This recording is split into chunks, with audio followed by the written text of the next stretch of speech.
today we've got some new cards. And before we even hop into the raw cards, I know all of you guys are asking about the raw cards right now, but we've got another wave of cards that came out like 3 days ago at this point. It's a blast from the past with manga themed cards. And these are from the original artwork collection, which is the pack that brings us the new manga rares for Yu-Gi-Oh! And it does also come with some other cards, because of course the manga cards, the manga rares are just reprints of very, very old cards. So in order to have some new stuff in there, they're also making some new cards, including some overframes of some very iconic cards from the manga / anime. So let's take a look at what we're working with here. We're starting out with Barrel Dragon, which is a very cool looking overframe. I like this. Barrel Dragon, the Machine Dragon, level 7 Dark Machine effect. You can only use the second and third effect once per turn each. If you control no monsters, you can normal summon this card without attributing. Okay. During your main phase, you can add a Dark Machine from your deck to your hand, except Barrel Dragon, the Machine Dragon. Okay. I mean, yeah, sure. It's a starter for all kinds of decks, I assume. If there is something that really wants to search a Dark Machine, that is okay. During the battle phase, if this card is in your graveyard because it was sent there from the field this turn, quick effect, you can special summon it, and if you do, toss a coin 3 times, then you can destroy monsters on the field up to the number of heads. Okay. Now, this is an interesting one because it strikes me as more of a generically solid card. It's nothing too crazy here in the context of modern Yu-Gi-Oh, but it's just you can normal summon it. It's a 2600 beater for whatever that's worth when you're going second, and it just adds any Dark Machine from your deck to your hand. And then it has a bonus effect that for the most part only really applies when you're going second, which is something I like, because of course if you're going first, you're not going to have a battle phase. If you're going first, you can normal summon this and then search.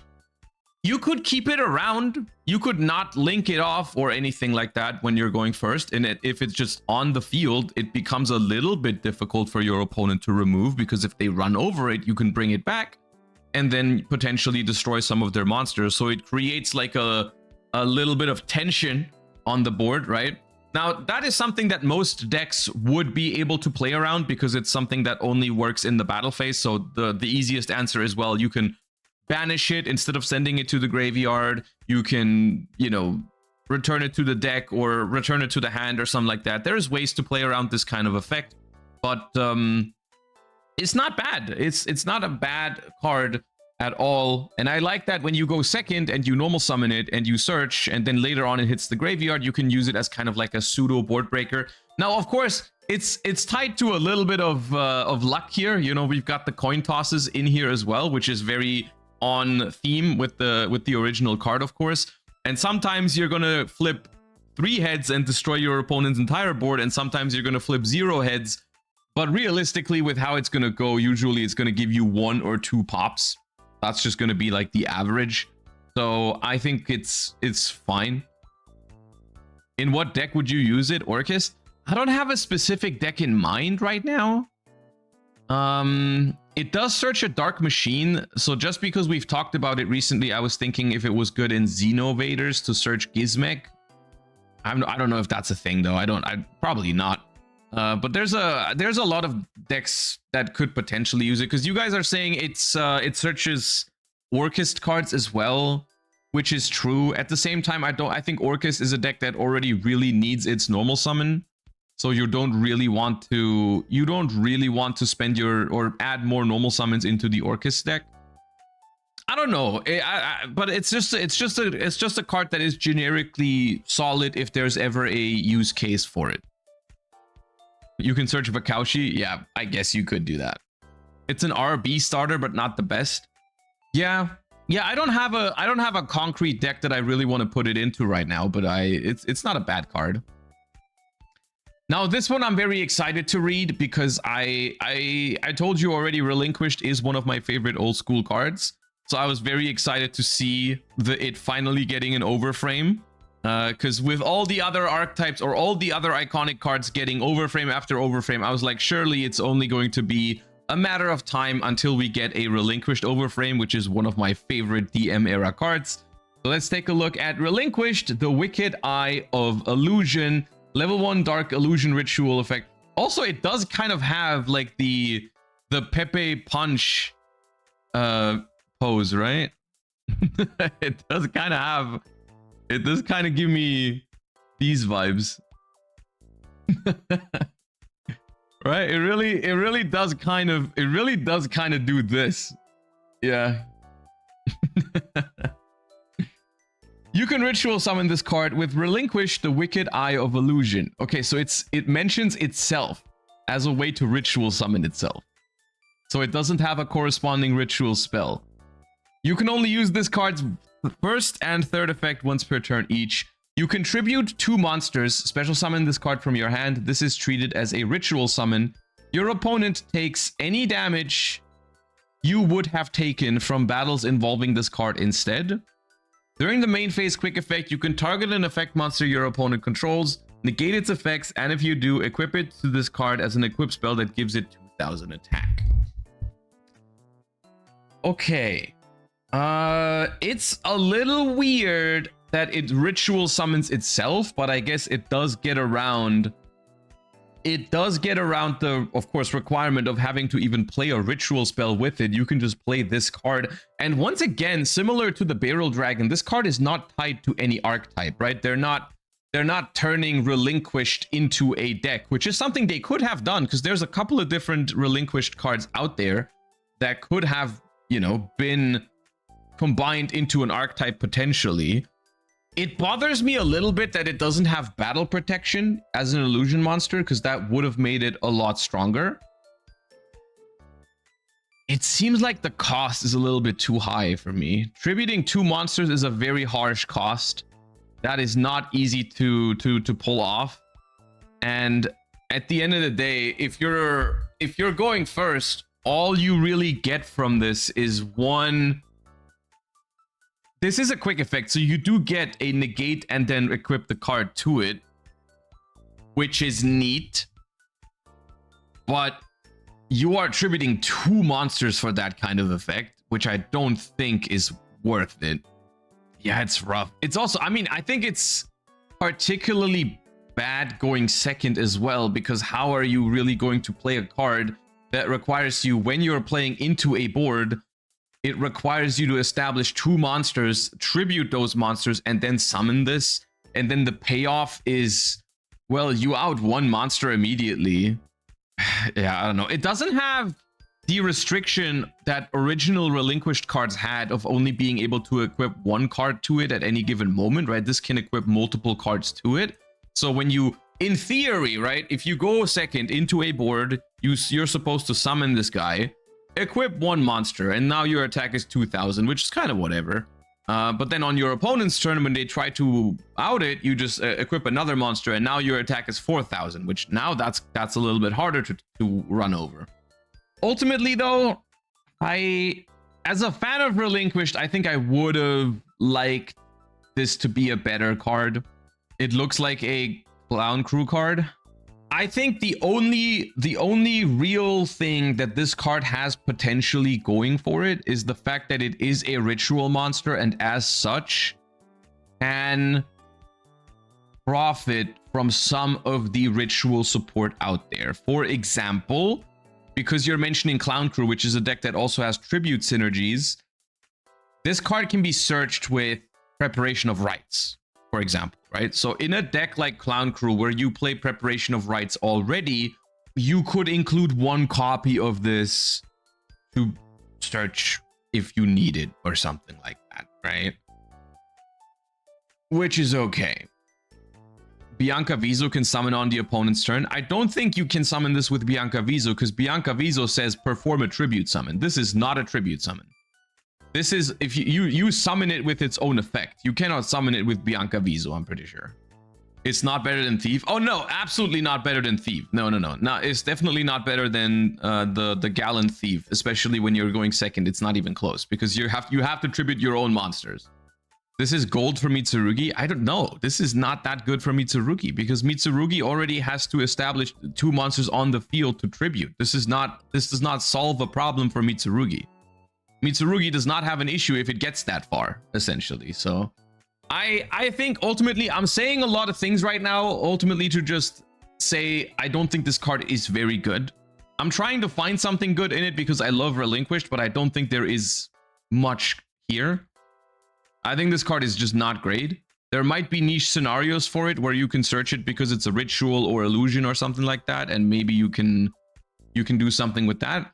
At the end of the day, however, I don't really care that much. This is something I've said about multiple of the Overframes.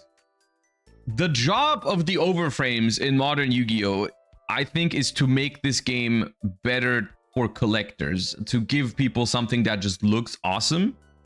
Which is why, for honestly, my take for some of these Overframes is that instead of making them mediocre cards, they could have just made them a reprint, quote unquote, of the original. Like, I actually, for this one, I think that would low-key be cooler if it was just Relinquished. Like, just give me an Overframe Relinquished, that's fine. I don't need it to be like some mediocre retrain that doesn't end up seeing play anyways. This could have just been OG Relinquished. Then you get Blue Eyes Toon Dragon. No, that's not what I mean. Because the Blue Eyes Toon Dragon Overframe is not an alternative artwork. They just took the OG Blue Eyes Toon and made him a little bit bigger, which was like not that good. But they could have just made this an alternate art for Relinquished. Like, I'm saying it could look the exact same way as this card looks right now, but it could just be Relinquished. It doesn't need to be Relinquish the Wicked Eye of Illusion and be a mediocre card. It could just be Relinquished. And that is something that could actually be cool to even... maybe it could even be better that way, because then you could play it in retro formats. I mean, Relinquished is not the best card in retro formats, but it's like a playable archetype in some older formats. So people would actually... Maybe people would even like it way more, and it would be even more popular if it was a retrain, because you could put it into old school Yu-Gi-Oh decks, right? I think that would go hard. I think that is a concept that would be very, very attractive for players, and it would also it would give them a way to monetize the hype that Time Wizard is getting. Perfect example for this is actually the Gores. Like, I'm happy that they made a Gores retrain. As a big fan of Gores, the Emissary of Darkness from back in the day, I think the Gores looks awesome. But what if that was actually Gores? Like, what if they made an Overframe for actually Gores? That would go crazy. Like, so many Edison players would want to obtain one. But because it's not Gores, it's just less... It might be less popular because of it. Same thing for the Dark Armed Dragon. I'm not saying they're bad cards, but for modern Yu-Gi-Oh standards, those cards were like fine. They weren't crazy. But if they actually were Dark Armed Dragon, if they actually were Gores the Emissary of Darkness, people would go crazy over them for Time Wizard. You know what I mean? Like, hold up. Gores Overframe. I'm sure I'll find it. Yeah, this one. So this card from the utility selection, right? The picture is kind of bad, but you get my point. This card is a battle phase hand trap in releasing in 2026. For us, actually, probably in 2027, right? And it's like, the card is not terrible, but imagine this was playable in Edison format. I think that would arguably go harder. I think people would go crazy over that if you could now play this in Edison. I think that would be probably better in terms of the demand for this card, right? Like, for me personally, it doesn't really matter. I'm a sucker for these cards anyways, because I love the OG cards. I love the throwbacks. For me personally, these cards don't have to be good for me to like them, because I think they look awesome, and I think personally, I think that's all what they have to do. But I think it's still a missed opportunity overall. I think this should either it should be a little bit better. And I'm not like the issue with making all of these cards better is that is a significant increase in power creep, which I'm not sure I want that either, right? Like, I'm not saying they should make all of these cards broken, because then you know, you power creep the game even more. But I think the sweet spot would have been to make it a reprint of an existing card from back in the day, so that Time Wizard players want to pick it up, and everyone who like, if you think Gores is iconic and you want to pick this card up for the artwork, I don't think you care whether it's a new card or a reprint of the old card, right? I think I've made my point clear. I don't have to, yeah. This card is mediocre though. Guilford the Lightning, the Warrior of Thunderbolts. I'm gonna say something that I'm probably gonna get some shit for. I feel nothing when I see this card. I got no connection to Guilford the Lightning. I never thought he was like that cool or special or anything like that. I don't know. I've just never been a huge fan of Guilford. I'm not even talking about the effect yet. I haven't seen it yet. But I love cards like Gores and Dark Arm Dragon and Relinquished. I don't really have any connection to Guilford. The card looks good. The card looks good, but I feel nothing when I see it, is what I'm saying. Like, when I see a Relinquished retrain or Overframe, I feel something, because that card is sick. And this one, it looks cool, but I don't. I'm sorry. Level 8 Light Warrior, 2800 attack, 1400 defense. You can only use the third effect once per turn. You can special summon this card from your hand by tributing 3 monsters. Wait, okay, so it gets even worse. All right, cool. Now we have to tribute 3 monsters. Your opponent cannot activate cards or effects when summoned this way by tributing a monster they own. They own. Okay, so if we like steal one of their monsters and then tribute over it, it gets better. If this card is special summoned by its first effect, your opponent sends all monsters they control to the graveyard. Okay. If this card is sent to the graveyard, you can activate this effect during the end phase of this turn. Add a warrior monster from your deck to your hand. This card reads really fancy, but I low-key think this is just kind of bad. This is the last Overframe, apparently. It does out towers. It does out towers. But it's just kind of bad, isn't it?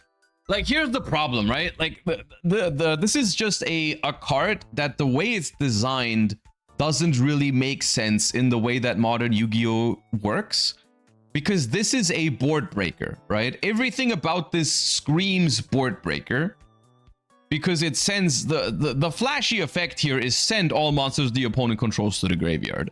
And in a perfect world where you even get to pull off this part where you have a monster owned by your opponent, you even make it unrespondable, right?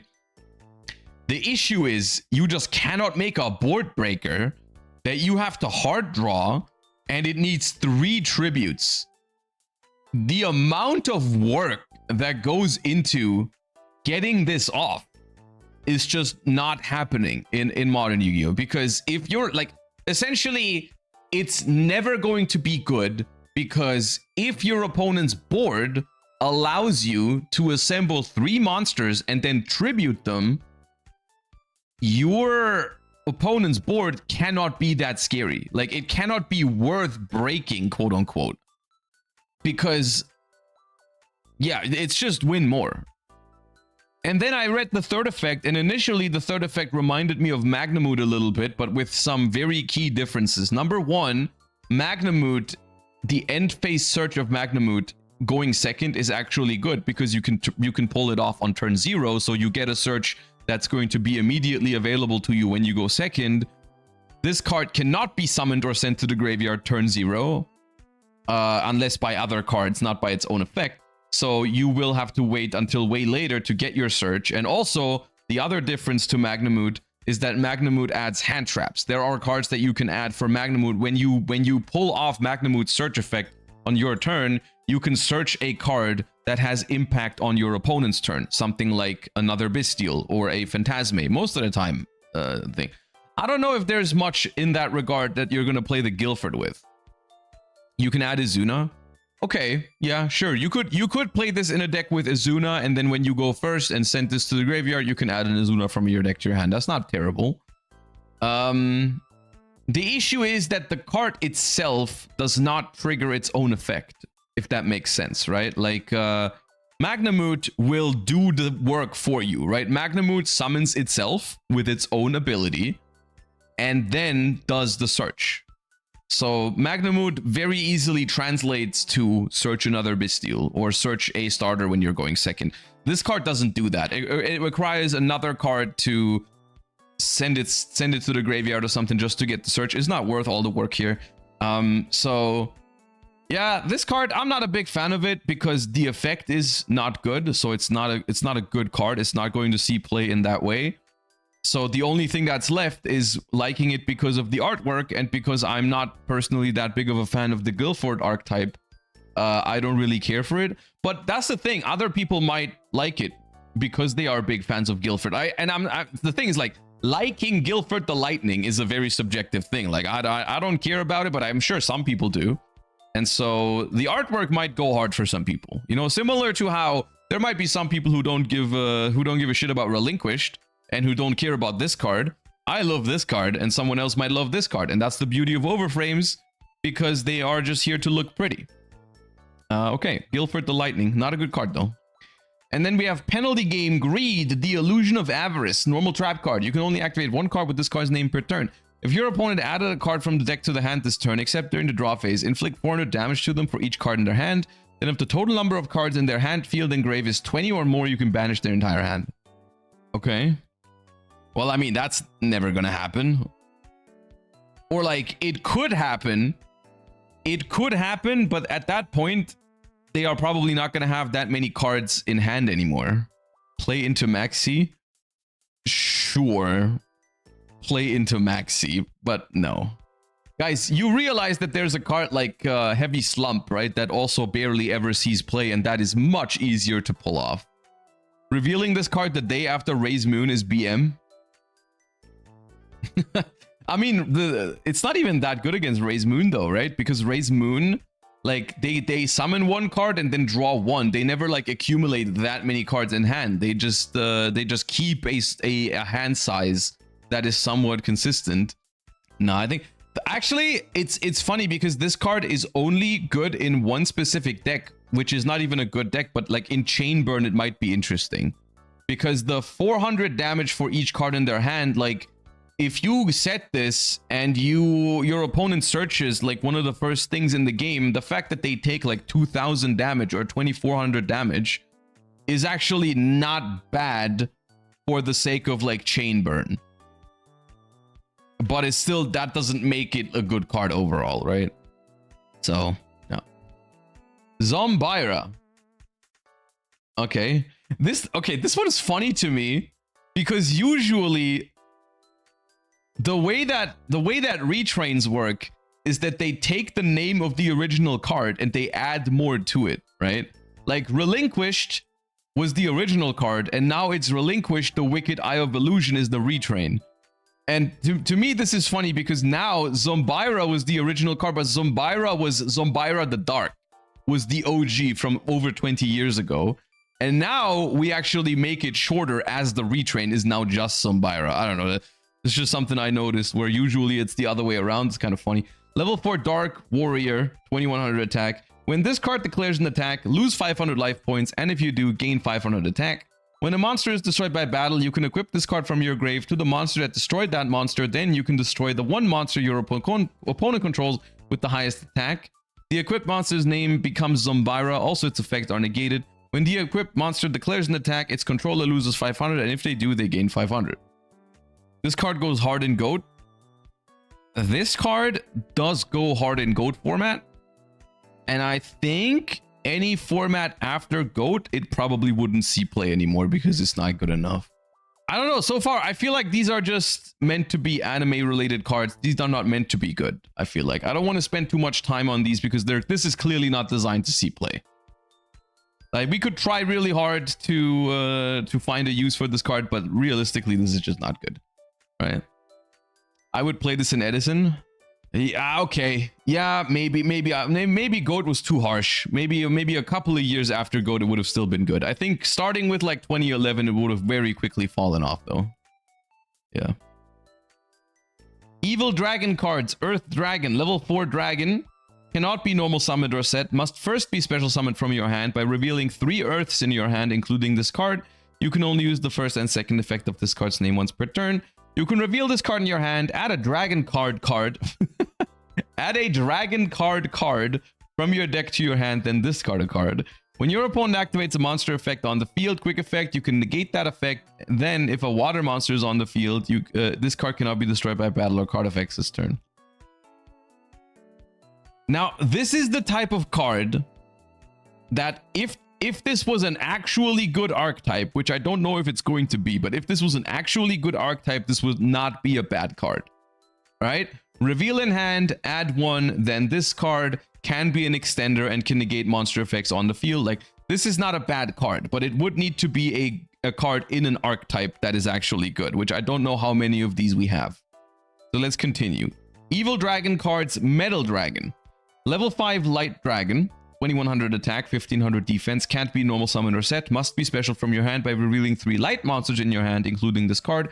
You can only use the first and second effect once per turn each. Reveal this card in your hand, add a dragon card from your deck to your hand, then discard a card. During the main phase quick effect, you can destroy a monster your opponent controls, and if you do, send this card to the grave. Then, if an earth is on the field, you can draw a card. Yeah, same thing here. Both of these cards are technically not bad, but seeing as this is the last monster here, this is probably it for these cards so far. And as a result, with only these two, shocker, they are not playable yet. This is not a working concept with just these two cards, because guess what? This card only searches itself and this guy. And same thing, this guy only searches itself or this guy. And that is not enough. That is not enough. So, okay. Super critical. Continuous spell card. You can only activate 1 card with this card's name per turn.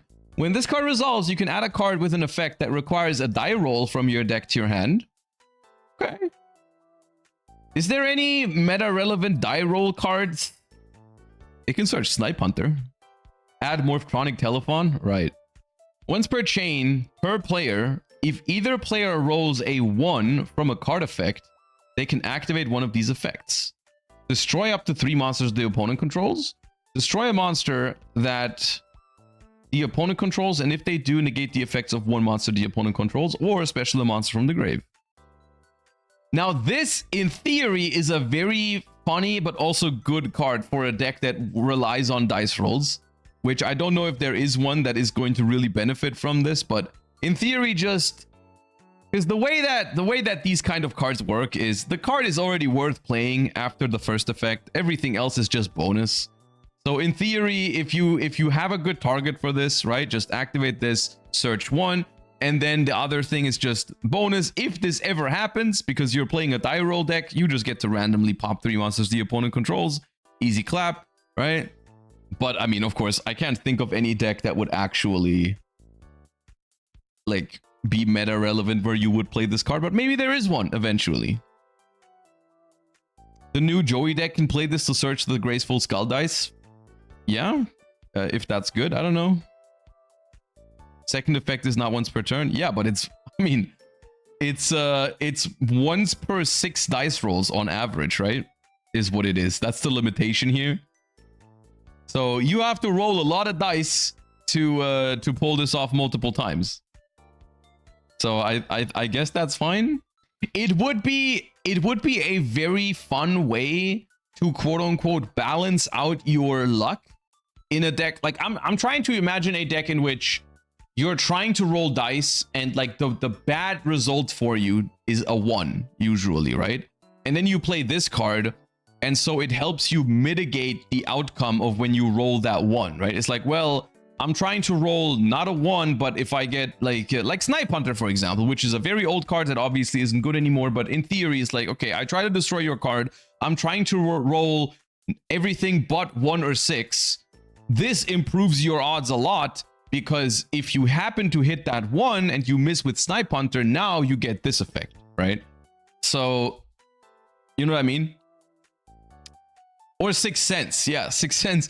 Sixth Sense is like, now you roll a 1, well, unlucky, only draw or mill 1 depending on what you called, but at least you get to destroy 3 monsters. So now you turn that 1 into still something valuable, which helps you with your odds, right?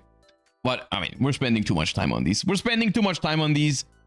This pack so far, the Yu-Gi-Oh! Original Artwork Collection, has a very, very, very obvious target audience, and the target audience is just collectors, I think. This is just something where the cards in here are not meant to change the format in a meaningful way.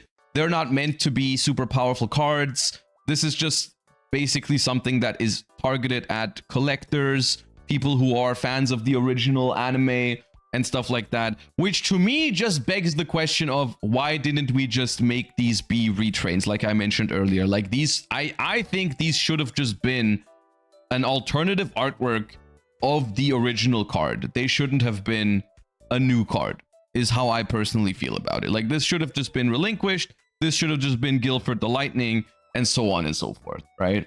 Because like these are the other cards. They've announced some really cool cards for this pack. This is also from the original artwork collection. These kind of manga cards are in this set as well. You've got a bunch of, you got Zoa in here. Which ones are, the Jinzo is really cool, right? The Jinzo is kind of awesome. And one thing I noticed when I was scrolling through these this morning, because these cards I think are legal for play, if I remember correctly, there's cards like Lava Golem in here. And now we're starting to actually add these to the game that could actually see play. Like someone could play this version of Lava Golem in their deck. If you play a Lava Golem in your side deck, you could choose to play this card, and it looks so cool. I think it looks so cool. There can be some stuff, some people, and there's also a Harpy's Feather Duster. Like, come on, man, this is an Aura Feather Duster. This is an Aura Feather Duster. Scapegoats looks really cool too, even though that card is less playable. The polymerization is awesome. By the way, the polymerization has no text on it, which some people will not be a fan of. This is a discussion that people had in other card games as well. Like Magic was doing this with some very iconic cards where they just made a full art reprint of it that didn't have any text on it because everyone knows what it does anyways. And some people were not a fan of it because it's like, well, the card doesn't explain what it does. How are people going to understand this game? Bro, it's not that deep. First of all, 99.9% of players know what polymerization does. And if they don't, then they can just look it up on Neuron, which is something that people already do all the time because Yu-Gi-Oh cards come in different languages. And so the fact that you can't always read a Yu-Gi-Oh card is something that has always been the case. Like if you play against someone who plays a card in like French and you don't speak French, you have to look at what the card does. You have to look it up anyways. There's no way around that. And so I think it's not, to me, it's not an issue. I think it's kind of cool actually that these cards don't have text. I think they could have gone even harder and made the artworks even bigger, but then it wouldn't have been the original manga style of the card. But I think it's cool. Mirror Force as well, man. Look at that. That is a wonderful card. Magic Cylinder, Exchange of the Spirit. Yeah, I like these. I think these are cool. I think these are very, very cool. The Lava Golem and the Feather Duster are the most playable ones probably alongside the Poly. So I could actually see people picking these up and playing with them. If we ever get them in the TCG, that's the other thing. We don't know if these are ever going to be in the TCG because as of now, there's been 0 announcements for it. So I guess we'll have to wait and see. What do you think of Dia Bellstar and Rush Duels? Did they put Dia Bellstar? Hey, they did put Dia Bellstar and Rush Duels, yeah. Midnight Reading. I mean, they didn't actually put Dia Bellstar in Rush Duels. They just put a card in Rush Duel that has Dia Bellstar on the artwork, but it has nothing to do with the with the actual archetype, right? They just put it on an artwork, which is whatever. Is the card good? Send 1 spell from your hand to the grave, draw 2, then you can choose a face-up monster card in your spell trap zone, especially to your field and face-down defense position. Hey, you know, it does actually have a little bit to do with the original gimmick of Snake Eyes of putting stuff into the spell trap zone. So maybe they are adding more cards of the artwork of the series to Rush Duels. Is Lava Golem legal? I think it burns for 700. So I don't remember exactly when and where I read it, but I think like they did say that these cards are legal for play, but that you have to follow the text of what the card does you usually do. I think they said that, right? Because I do think you're right I do think that there's a 700 here, right? And I think it's maybe in the original manga. Maybe the original manga Lava Golem only does 700 burn damage. I actually don't know that. I actually don't know if that's true or not. So, but if you, of course, if you play this, it is going to be Lava Golem, and it is going to inflict 1,000 damage. Why does it say 700? I don't know. I can't read Japanese, but I would assume that because the manga was playing with 4,000 life points, that they just quote unquote nerfed it in the manga, or that's how it was originally supposed to work, and then they buffed it for the actual TCG, because 700 was not considered not enough or something. So yeah.